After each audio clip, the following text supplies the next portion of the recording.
मध्य प्रदेश की लाडली बहना योजना को लेकर आज मैं एक ऐसा अकाट्य सत्य बताऊंगा जिसे सुनकर आप भी यह विश्वास कर लेंगे कि निश्चित तौर पर आने वाले वक्त में लाडली बहना योजना ठप हो जाएगी, यानी पूरी तरीके से बंद हो जाएगी। पहले यह खबर देखिए, 25,000 से अधिक लाडली बहनों की किस्त अटकी, सामने आई वजह। एक एक महीने में 25,000 लाडली बहनाओं की किस्त रोकी जा रही है।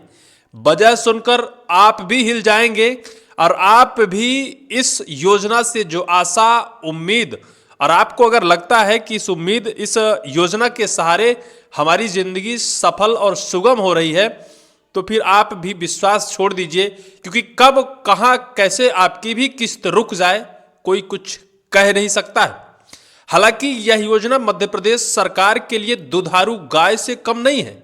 सरकार सिर्फ इस्तेमाल कर रही है। एक नोटों का टुकड़ा देकर वोट खरीदने के अलावा सरकारें इसको लेकर कुछ नहीं कर रही हैं, क्योंकि इससे पहले भी मैं एक खबर बना चुका हूं जिसको लेकर मध्य प्रदेश हाई कोर्ट ने स्वतः पल्ला झाड़ लिया है। मध्य प्रदेश हाई कोर्ट ने हस्तक्षेप करने से मना करते हुए कहा कि ये सरकार की स्वतः स्कीम है, ये कब बढ़ेगी, कब घटेगी, या फिर मध्य प्रदेश सरकार कब बंद कर देगी, इस पर हाई कोर्ट हस्तक्षेप नहीं करेगा और ना तो कुछ दबाव दे सकता है, क्योंकि इसको लेकर कोई भी नियम, कानून, गाइडलाइन नहीं बनाई गई है और ना तो संवैधानिक दायरे के तहत इस योजना को महिलाओं को दी जा रही है। इस वजह से हाई कोर्ट ने पहले ही पल्ला झाड़ लिया।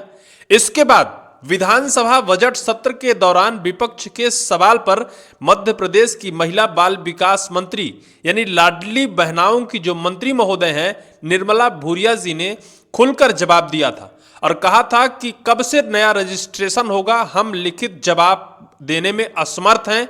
ये हम नहीं बता सकते कि सरकार कब से, कैसे नए महिलाओं का रजिस्ट्रेशन करेगी।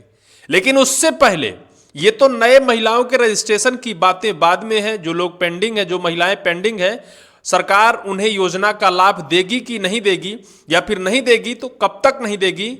लेकिन जिन महिलाओं का नाम जुड़ा है, जिन महिलाओं को इस योजना का लाभ मिल रहा है, उनका भी नाम आने वाले वक्त में धीरे धीरे विलुप्त होने की कगार में है। एक आंकड़ा मैं आपको बता रहा हूं। लाडली बहना योजना स्कीम साल 2023 सितंबर में शुरू की गई थी। तब लाडली बहना योजना के तहत पात्र महिलाओं की संख्या 1,31,00,000 थी सितंबर 2023 में।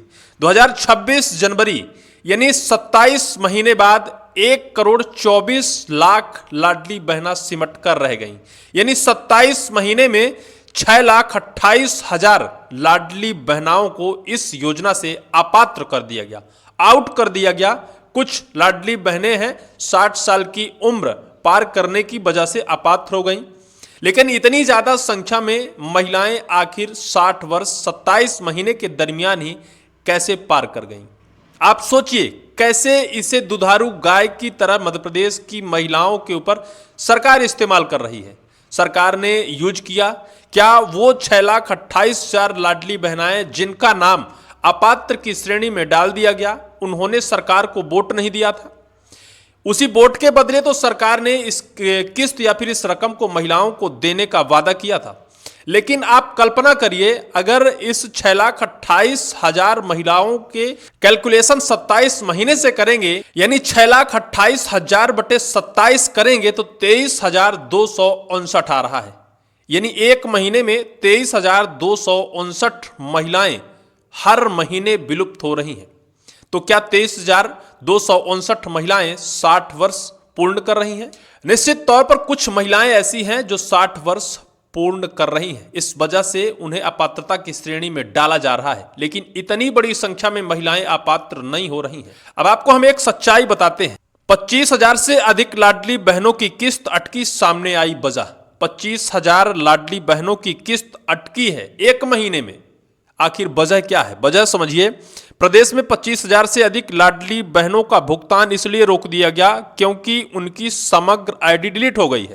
जैसे ही दोबारा समग्र आईडी रिकवर हो जाएगी, भुगतान शुरू कर दिया जाएगा।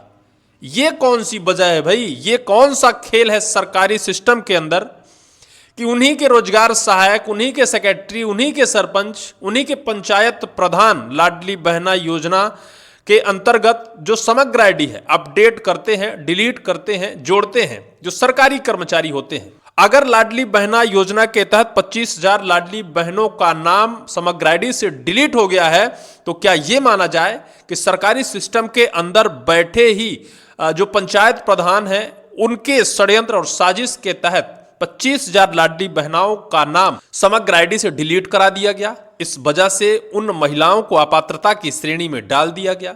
क्या यह वजह है? क्योंकि सिस्टम सब उन्हीं का है, हम ना तो काटने वाले हैं ना तो जोड़ने वाले हैं। आप ही काट रहे हैं, आप ही समग्र आईडी डिलीट कर रहे हैं, आप ही नाम विलोपित कर रहे हैं और आप ही जोड़ रहे हैं। लेकिन आपके ही सिस्टम में यह कहा जाता है कि समग्र आईडी डिलीट हो जाने से 25,000 नाम विलोपित कर दिए गए। सिर्फ 25,000 तो ये अभी आंकड़ा विधानसभा में रखा गया है। वास्तविकता अगर आंकड़ा देखा जाए तो 6,28,000 लाडली बहनाओं में से 50% ऐसी होंगी जो शायद समग्र आईडी डिलीट होने से या फिर उनकी कुछ गड़बड़ियों की वजह से डीबीटी खाता कोई ना कोई समस्या बताकर और उनको अपात्रता की श्रेणी में डाल दिया गया। अगर 6,28,000 गुणे 1,500 किया जाए तो कितने करोड़ों की रकम सरकार महिलाओं के हक का निवाला छीन कर खा रही है। निश्चित तौर पर यह गलत है। महिलाओं की जो किस्त है उन्हें मिलनी चाहिए, मिलना था और मिल भी रही थी, लेकिन सरकार ने इसे बतौर अपने राजनीतिक मुद्दे के तौर पर इस्तेमाल किया। मैंने जैसे शुरू में कहा कि आने वाले वक्त पर इस योजना को धीरे धीरे विलोपित करने की दिशा में सरकार है, क्योंकि विधानसभा में सीएम मोहन ने भी कहा है कि कब नई महिलाओं का नाम जोड़ने की डेट, नया रजिस्ट्रेशन पंजीयन शुरू किया जाएगा, इसकी कोई नियत तिथि नहीं है। आखिर कैसे इसे एक आसमान में पत्थर फेंकने जैसा वो जवाब देते हैं, वही हैं जो लाडली बहनों को पैसा दे रहे हैं, उनके पास जवाब ही नहीं है। कांग्रेस विधायक ने उठाया सवाल। कांग्रेस विधायक प्रताप ग्रेवाल ने देवास और शाजापुर जिले में जून से अगस्त 2024 के बीच लाभार्थियों की संख्या बढ़ने का दावा करते हुए सवाल पेश किया। जब नए रजिस्ट्रेशन नहीं हुए तो संख्या में बढ़ोतरी कैसे हो गई? इस पर मंत्री ने लिखित जवाब देने से मना कर दिया। कुछ सवाल था कि देवास और शाजापुर में सरकार द्वारा दावा किया जा रहा था महिलाओं का नाम इस योजना के तहत बढ़ रहा है, यानी लाभार्थियों की संख्या लगातार बढ़ती जा रही है।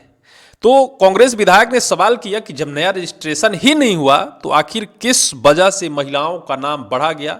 यानी सरकार या फिर सरकारी सिस्टम में बैठे लोग सिर्फ और सिर्फ झूठ और अफवाह फैला रहे हैं, आपको सिर्फ वर्गला रहे हैं और लगातार महिलाओं का नाम कटता जा रहा है। आप भी चेक करिए कहीं आपका भी नाम तो नहीं कट गया है।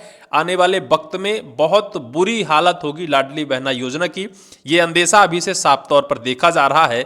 6,28,000 महिलाएं 27 महीने में कम हो चुकी हैं। एक महीने में 23,259 महिलाएं लगातार घट रही हैं। ये हालात है। इस वजह से इसे आप भविष्य, इसे आप फ्यूचर बनाकर बिल्कुल मत बैठें और निर्णय करें जब चुनाव हो, मतदान का जो वक्त होता है, पैसे वितरित करने वाली पार्टी की तरफ एक तरफा झुकाव नहीं होना चाहिए। विकास का मुद्दा होना चाहिए, विकास के साथ बच्चों के भविष्य का मुद्दा निश्चित तौर पर होना चाहिए। इस वीडियो को लेकर आपकी क्या राय है, कमेंट सेक्शन पर कमेंट जरूर करिएगा।